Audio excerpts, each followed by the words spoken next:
Welcome to my YouTube channel Waseem academy. बच्चों, आप सभी का वसीम एकेडमी पे स्वागत है। बच्चों, हमने सेट वन का सेक्शन ए हमने पढ़ लिया था। आज हम लोग सेट वन का सेक्शन बी स्टडी करेंगे। बच्चों ध्यान से देखिए, सवाल है बिंदुओं 5,-6 और -1,4 को जोड़ने वाले रेखाखंड को y अक्ष किस अनुपात में विभाजित करता है। तो इसे हम लोग सॉल्व करेंगे।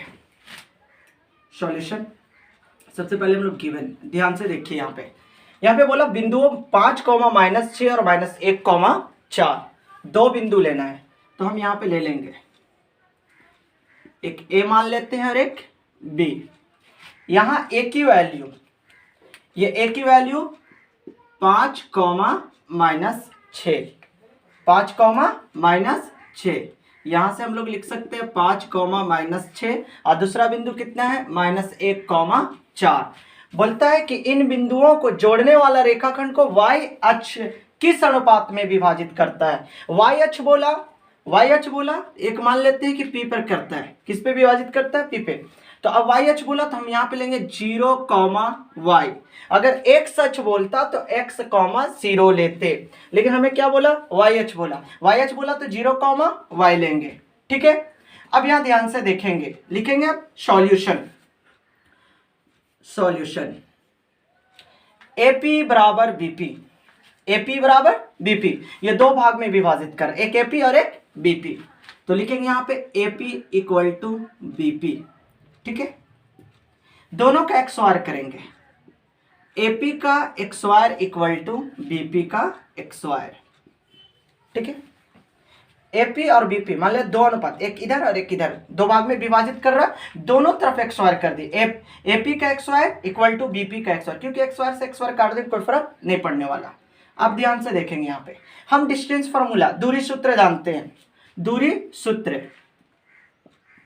सूत्र हम लोग जानते हैं, क्या होता है कि अंडर रूट x2 - x1 का whole XOR plus y2 - y1 का होल XOR। ठीक है, लेकिन दोनों तरफ हम XOR नहीं लगा रहे हैं। क्यों? क्योंकि इधर से भी XOR, इधर से भी रूट, इधर से, दोनों तरफ से अगर XOR रूट करेंगे तो रूट क्या होगा? हट जाएंगे। तो यहाँ पे क्या होगा? 0 - 5 का होल XOR। ये x1 होता है और ये x2 होता है। तो x1 और ये x2, अगर हम AP के लिए चल रहे हैं तो ये x1 है और ये क्या है? x2 है। अगर हम BP के लिए चलेंगे तो उस समय देखेंगे, यहाँ पे AP के लिए चल रहे हैं ना, तो यहाँ पे ये क्या हो गया? x1, ये क्या हुआ? x2, x2 - x1 का होल XOR, 0 - 5 का whole XOR plus y2 - y1, तो y2 की वैल्यू कितना? y माइनस y2 की वैल्यू कितना? -6, माइनस पहले से, तो माइनस और माइनस प्लस 6 का होल XOR इक्वल टू, अब हम लोग BP की बात कर रहे हैं, B पहले P बाद में। ध्यान से देखिए, BP, तो यानी कि B और ये बाद में क्या है? P है। तो B की वैल्यू कितना? -1,4। P की वैल्यू कितना? 0,y। अब देखिए यहाँ पे ये x1 है, ये x2, ये वाला x1 है, ये वाला x2, ये वाला y1, ये वाला y2। तो यहाँ x2 - x1, तो x2 की वैल्यू यहाँ पे कितना? 0 है ना, माइनस ये वाला माइनस फॉर्मूले का x2 - x1 का होल XOR, x2 माइनस यहाँ पहले से, तो माइनस का माइनस प्लस 1 का whole XOR plus y2 - y1 का होल XOR। तो y2 की वैल्यू, ये y1 है तो ये क्या है? y2। तो यहाँ पे क्या लिखेंगे? y माइनस y2 की वैल्यू कितना? y2 की वैल्यू 4, y2 की वैल्यू कितना? y, और y1 की जो वैल्यू है 4 का होल XOR। दोनों तरफ, क्योंकि अगर हम यहाँ पे भी अंडर रूट का XOR करते तो यहाँ दोनों तरफ से, इसलिए इस रूट को क्या किया? हटा दिया। अब जरा ध्यान से देखिए, 0 में से 5 को घटाएंगे, क्या होगा? -5 का XOR प्लस y + 6 का होल XOR, यानी a + b का होल XOR।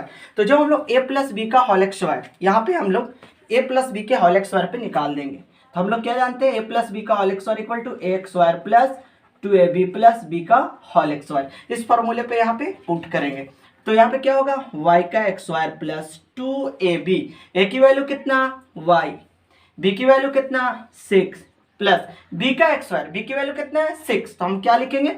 6 का होल XOR इक्वल टू 0 में से 1, तो 0 + 1 यानी कि 1, तो 1 का XOR क्या करेंगे 1 का X square plus A minus B, इसको ए मान लेंगे और इसको बी, तो ए माइनस बी का होल एक्स स्क्वायर बराबर क्या फॉर्मूला होता है, A X square minus 2ab plus B का होल एक्स स्क्वायर। ये रफ है, ये केवल समझाने के लिए। अब यहाँ पे क्या करेंगे, तो y का एक्स स्क्वायर माइनस 2ab, 2 गुणा a और ये क्या है b है, तो a की वैल्यू कितना y, b की वैल्यू कितना 4 प्लस b का एक्स स्क्वायर यानी 4 का होल एक्स स्क्वायर। अब जरा ध्यान से देखिएगा, 5 का एक्स स्क्वायर कितना 25 माइनस 5 का एक्स स्क्वायर यानी -5 गुणा -5, तो -5 को -5 से गुणा करेंगे कितना होगा माइनस माइनस प्लस है ना, -5 का एक्स स्क्वायर यानी कि -5 गुणा -5, तो माइनस और माइनस क्या हो गया कट जाएगा और 50 क्या हो गया 25। या तो कोई दिक्कत, तो हम डायरेक्ट यहाँ पे क्या लिख देंगे 5 का एक्स स्क्वायर 25 प्लस y का एक्स स्क्वायर 6 गुणा की 12y प्लस 6 का एक्स स्क्वायर 36, 1 का एक्स स्क्वायर 1, यहाँ पे क्या लिखेंगे y का एक्स स्क्वायर 4 गुणा की 8y है ना, प्लस 4 चौके 16। अब जरा ध्यान से देखिए, अब यहाँ पे जो y का एक्स स्क्वायर प्लस में है, यहाँ पे इधर साइड में भी ये LHS में है, ये मान लेते हैं RHS में है, तो ये अगर इधर आएगा तो आकर के माइनस होगा, इसलिए हमने इसे क्या करेंगे पहले ही काट देंगे, y एक्स स्क्वायर से y एक्स स्क्वायर को क्या करेंगे काट देंगे। अब मेरे पास जो बचा उसको लिख लेते हैं, यहाँ पे कितना बचा 25 और 36 दोनों को ऐड कर लीजिए, 25 और 36 ये दोनों को क्या कर लेते हैं ऐड कर लेते हैं, 25 और 36 6 5 11 3 2 5 और 1 6 6 5 11 के 3 2 5 1 हासिल 6, तो कितना हो गया 61 प्लस क्या लिखेंगे 12y इक्वल टू, अब देखिए 16 में 1 जोड़ेंगे तो 16 और 1 कितना होगा 17 माइनस 8y। ठीक है, अब हम लोग क्या करेंगे, ये 12y को जस के तस इधर ही रहने दीजिए, ये प्लस वाला है उसको इधर लाएंगे, प्लस को ये जो माइनस 8y है इधर लाएंगे तो क्या हो जाएगा प्लस, माइनस इधर आएगा तो क्या होगा प्लस 8y इक्वल टू 17, ये प्लस में है इधर ले आएंगे। जब हम लोग चिन्ह जब बराबर से दूसरी तरफ ले आते हैं, बाएं से चाहे दाएं से बाएं लेंगे तो चिन्ह क्या होगा बदलेगा, तो यहाँ पे क्या हो जाएगा -61। अब देखिए 61 में से 17 को घटाना है, यहाँ पे हम लोग रफ कर लेते हैं, 61 में से किसको घटाएंगे 17 को, एक हासिल दिया 11 में से 7 चला जाएगा तो कितना होगा 7 4 11, जब ये इसमें एक दे दिए तो यहाँ पे क्या बचा 5 में से एक गया कितना हुआ 4 यानी कि 44। अब लेकिन यहाँ पे माइनस का चिन्ह है इसलिए होगा 12 और 8 कितना 20y इक्वल टू 44। ठीक है, अब देखिए तो अब हम यहाँ से y की वैल्यू निकालनी है, क्या करनी है हमें y की वैल्यू निकालनी है, तो जब y की वैल्यू निकालनी है तो हम यहाँ पे क्या करेंगे y की वैल्यू 44/20। ठीक है, इसको हम लोग यहाँ पे जगह कमी की वजह से अब हम लोग इधर ले आते हैं, तो y की वैल्यू हमने क्या लिखा 44/20, तो अब काट लीजिए तो क्या हो जाएगा 11 चौके 44 और 5 चौके 20 यानी कि 11/5 आंसर, 11 चौके 44 और 5 चौके 20 दोनों को बराबर से काटना है 11/5। तो आप लोग इसको स्क्रीनशॉट ले लीजिए या तो वीडियो को पॉज करके रोक करके आप आराम से समझिएगा। अब हम लोग क्वेश्चन नंबर 9 की तरफ ध्यान देंगे। क्वेश्चन नंबर 9 बोलता है उस त्रिभुज का क्षेत्रफल ज्ञात कीजिए जिसके शीर्ष a 5,2 b 4,7 और c 7,-4 हैं। अब हमें इसका क्या ज्ञात करना है, त्रिभुज का क्षेत्रफल ज्ञात करना है। चलिए देखते हैं कैसे सोल्व होगा। तो सबसे पहले गिवन दिया हुआ है त्रिभुज है ना, त्रिभुज बना लीजिए आप, एक त्रिभुज का रचना कर लीजिए, ए बी और सी नाम दे दीजिए। इसके शीर्ष ए का वैल्यू कितना है 5,2, बी की वैल्यू 4,7, सी की वैल्यू कितना दे रखा है 7,-4। ठीक है, 5 2 4 7 और सी की वैल्यू कितना 7,-4। अब इसे गिवन देखिए, इसको x1 बोलते हैं, इसको x2 बोलते हैं, इसको x3 बोलते हैं। जो बाएं तरफ वाला होता है वो x होता है, जो दाएं तरफ वाला होता है वो y होता है। तो ये x1 x2 x3 इसको बोलेंगे y1 y2 और y3। अब इसे हम लोग गिवन में लिख लेंगे। ठीक है, x1 x2 x3, ये तो ब्लैक से लिख देता हूँ आसानी से समझ में दिखेगा, x1 x2 और x3। x1 की वैल्यू कितना है 5, x2 का 4, x3 का वैल्यू 7, y1 की वैल्यू कितना 2, y2 की वैल्यू कितना, y2 की वैल्यू 7 और y3 की वैल्यू कितना, y3 की -4। अब देखिए सॉल्यूशन। अब हम लोगों को यहाँ पे त्रिभुज का फॉर्मूला लगाना पड़ेगा। त्रिभुज का सूत्र लिखेंगे, त्रिभुज के सूत्र से, त्रिभुज के सूत्र, त्रिभुज के सूत्र। तो त्रिभुज का सूत्र में यहाँ त्रिभुज का क्षेत्रफल पूछ रहा है, ठीक है। तो त्रिभुज के सूत्र में क्या लगाएंगे, त्रिभुज का क्षेत्रफल। तो त्रिभुज का क्षेत्रफल बराबर जो फॉर्मूला होगा वो 1/2 x1 y2 minus y3 plus x1 के बाद x2 लेना है, x2। अब यहाँ पे देखिए y2 x1 का जो value x1 y2 minus y3, फिर लिखेंगे x2 के बाद y3 यहाँ पे लेंगे y3 minus y1 plus x3 y1 minus y2, ठीक है। ये फॉर्मूला हो गया 1/2 x1 y2 minus y3 plus x2 y3 minus y1 plus x3 y1 minus y2। तो यहाँ से 1/2 को हम क्या लिखेंगे, 1/2 x1 की वैल्यू कितना है 5, y2 की वैल्यू कितना है 7 माइनस y3 की वैल्यू -4, माइनस पहले से माइनस और माइनस प्लस 4, ठीक है, प्लस x2 की वैल्यू कितना है 4, y3 माइनस y1 की वैल्यू यहाँ पे कितना दे रखा है -4 माइनस y1 की वैल्यू कितना है 2 प्लस x3 की वैल्यू कितना है 7, y1 की वैल्यू कितना है 2 माइनस y2 की वैल्यू कितना है 7, ठीक है।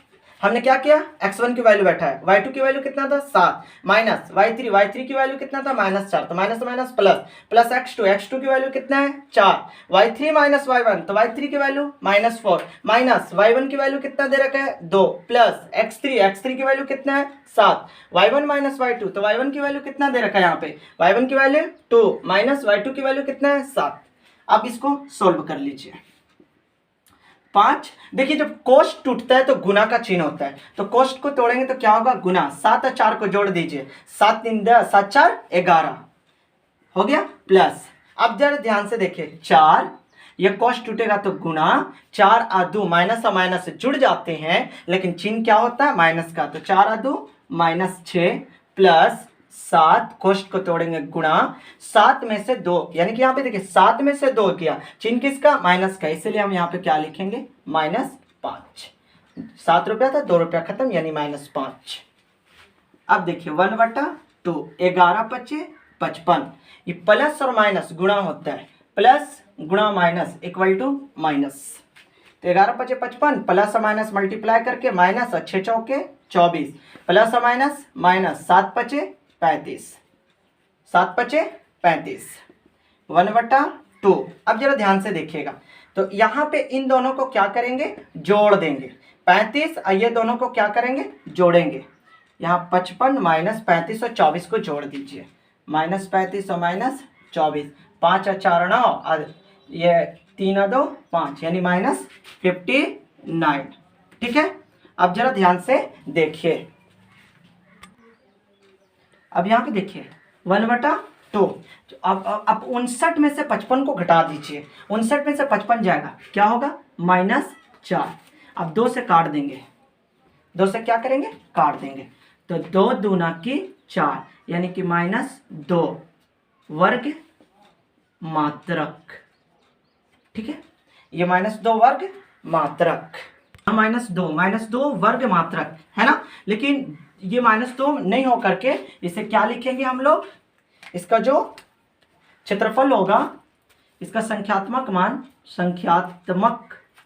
मापक जो आएगा वो आएगा +2 वर्ग मात्रक, ठीक है, क्योंकि किसी यहाँ पे जो क्षेत्रफल मेजर होगा वो माइनस में नहीं होकर के क्या होगा प्लस में +2 वर्ग मात्रक इसका लिखाएगा आंसर। उम्मीद है कि आपको ये समझ में आ गया होगा बच्चों। अब हम लोग क्वेश्चन नंबर 10 को देखेंगे। 10 सवाल है कि धरती पर एक मीनार ऊर्ध्वाधर खड़ी है, ऊर्ध्वाधर का मतलब सीधा खड़ी है, ठीक है। मीनार के पाद बिंदु से 15 मीटर दूर स्थित बिंदु से मीनार के शिखर का उन्नयन कोण 60 डिग्री है, मीनार की ऊंचाई ज्ञात कीजिए। देखिए मीनार तो ये मान लीजिए मीनार है, तो मीनार तो बिल्कुल सीधा खड़ा होगा, ठीक है। बोलता है कि धरती पर एक मीनार ऊर्ध्वाधर खड़ी है, यह मीनार खड़ी है, ठीक है। अब बोलता है मीनार के पाद बिंदु से 15 मीटर दूर, मीनार के पाद बिंदु से, ये मीनार का जो नीचे का बिंदु है वहां से 15 मीटर दूर, मीनार के पाद बिंदु, यहाँ बिंदु से 15 मीटर दूर स्थित बिंदु से मीनार के शिखर का उन्नयन कर, उन्नयन मतलब नीचे देखना है ना, ये जो उसका एंगल बनेगा मीनार से, शिखर से, है ना। यहाँ पे क्या बोलता है कि मीनार के शिखर, शिखर मतलब यहाँ से जब नीचे देखेंगे, यहाँ पे जब इसको मिलाएंगे तो ये मेरा यहाँ पे जो एंगल बना वो कितना डिग्री का बोल रहे हैं, 60 डिग्री है, ठीक है। नाम दे देता हूँ ABC। तो बोल रहे हैं मीनार की ऊंचाई ज्ञात कर लीजिए। मान लीजिए कि मीनार की ऊंचाई कितनी है, h है, यहाँ पे लिख लेते हैं गिवन। यहाँ पे मान लेता हूँ, माना कि मीनार की ऊंचाई h है, h मीटर है, h मीटर है, मान लिए, कोई दिक्कत। यहाँ पे दिया हुआ है थीटा इक्वल टू कितना, 60 डिग्री, ये गिवन है, दिया हुआ है, कोई दिक्कत नहीं। हमें क्या निकालना, ये वाला निकालना है, ठीक है। लिखेंगे सॉल्यूशन। अब इन दोनों का रिलेशन होता किस में है, अब देखो ट्रिगोनोमेट्रिक फंक्शन में, त्रिकोणमिति में, इन दोनों लंब, ये क्या इसके सामने की भुजा है, इसका मतलब ये क्या होगा, लंब होगा, और ये मेरा क्या होगा, आधार, और ये क्या है, कर्ण। लंब और आधार का संबंध सिंपल सा किससे होगा, क्योंकि हम लोग जानते हैं टेन थीटा इक्वल टू लंब बटा कर्ण, टेन थीटा इक्वल टू लंब बटा आधार, टेन थीटा इक्वल टू क्या फॉर्मूला, लंब बटा आधार। तो अब हम लोग यहाँ पे लिख देंगे टेन थीटा की जगह पे कितना है, 60 डिग्री इक्वल टू लंब बटा आधार। तो यहाँ पे लंब, लंब कितना है, BC, आधार कितना है, AB, ठीक है। टेन थीटा, थीटा की वैल्यू कितना, 60। अब ध्यान से देखिए, टेन 60 डिग्री की जो वैल्यू होती है वो √3 होता है। तो यहाँ पे टेन 60 डिग्री की वैल्यू हम क्या पुट कर देंगे, √3। BC की वैल्यू कितना है, H, AB की वैल्यू कितना है, 15, है ना, मीटर, ठीक। मीटर को बाद में लिख लेता हूँ, इसके नीचे 1। अब हम लोग तिरछा तिरछा क्या करेंगे, गुना।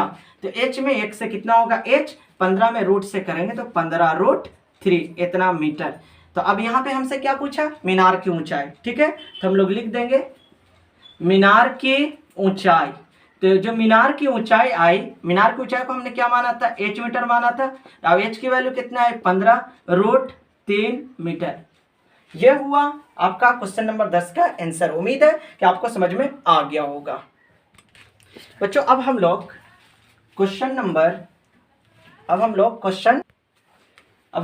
नंबर 11 की बात करेंगे। यदि tan a बराबर cot b हो तो सिद्ध कीजिए कि a plus B equal to 90 degree. तो अब यहाँ पे देखिए गिवन लिख लीजिए पहले, ठीक है।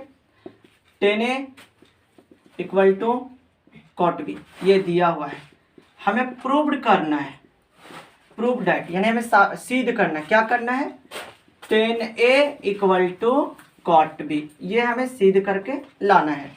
प्रूफ क्या दिया हुआ है, tan a equal to cot b। आप फॉर्मूला जानते हैं, cot theta equal to tan 90 minus theta, लेकिन यहाँ पे थीटा की जगह पे क्या है, 90 माइनस थीटा की जगह पे क्या है, b है।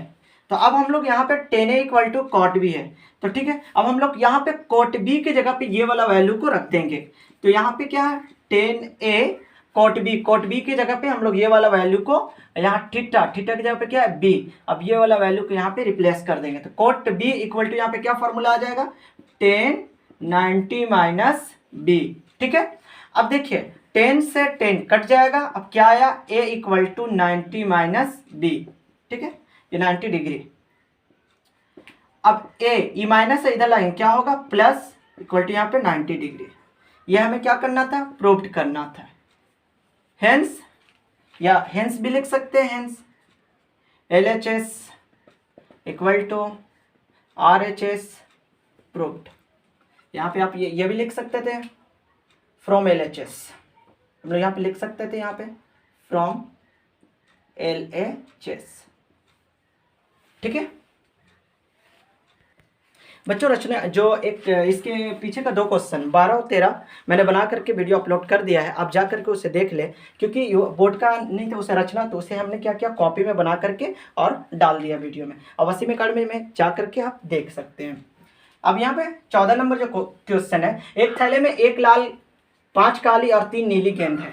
निशा बिना देखे एक गेंद निकालती है, इसकी क्या प्रायिकता है कि वह गेंद काली है, बी लाल है, नीली है। ठीक है, तो अब मान लीजिए यहाँ पे ये वाला थैला, इसके अंदर क्या है गेंद है, 1 लाल गेंद है, ठीक है, और 5 काली गेंद है और 3 नीली गेंद है। यहां तक याद रखें। पहला सवाल क्या है, ये पहले गिवन लिख लीजिए, कितना है, लाल लाल गेंद 1 है, उसके बाद काली गेंद कितना है, 5 है, और नीली गेंद ये कितना है, नीली 3 है। पहले हमसे क्या पूछा, सॉल्यूशन जो हमसे पहला पूछा कि काली है, क्या पूछा, काली है, ठीक है। तो इसके लिए हम अनुकूल परिणाम निकालेंगे। क्या निकालेंगे, अनुकूल परिणाम। अरे क्या निकालेंगे, कुल परिणाम। देखिए अनुकूल परिणाम, काली कितना है, 5, तो अनुकूल परिणाम कितना हुआ, 5। कुल परिणाम, कुल कितना, 5 3 8 और 1 9, तो कुल में कितना, 9। प्रायिकता किसकी निकालनी है, प्रायिकता काली की, किसका, काली का। तो प्रायिकता बराबर फॉर्मूला होता है अनुकूल परिणाम बटा कुल परिणाम। अनुकूल परिणाम कितना है, 5, और कुल परिणाम कितना है, 9, 5/9 आंसर। उसके बाद बी हमसे क्या पूछ रहा है, हमसे पूछा लाल है, क्या पूछा, लाल है, तो इसका अनुकूल परिणाम लाल कितनी है, लाल यहां पे 1 लाल है, ठीक। कुल परिणाम टोटल कितनी है, 5 3 8 8 और 1 9। प्रायिकता किसका, लाल का। तो प्रायिकता बराबर क्या फॉर्मूला, अनुकूल परिणाम बटा कुल परिणाम। तो अनुकूल परिणाम कितना, 1, कुल परिणाम कितना, 9, 1/9 आंसर। उसके बाद सी में हमसे क्या पूछा, नीली है, क्या है, नीली है, तो इसके लिए अनुकूल परिणाम। तो अनुकूल परिणाम, अब यहाँ पे नीली कितनी है, 3, कुल परिणाम टोटल कितना है, 9। प्रायिकता बराबर, प्रायिकता किसका निकालना है हमें, नीली का, किसका, नीली का। तो अनुकूल परिणाम बटा कुल परिणाम, अनुकूल परिणाम कितना, 3, कुल परिणाम कितना, 9, 3 इकाई 3, 3 तिहाई 9, 1/3, ये हुआ उत्तर। बच्चों इस प्रकार सेट भी कंप्लीट, हम लोग नया वीडियो लेकर के आएंगे सेट 1 का सेक्शन सी। उम्मीद है कि आपको समझ में आया होगा। अगर समझ में आया होगा तो लाइक कीजिए, सब्सक्राइब कीजिए, दोस्तों में शेयर कीजिए। Thank you.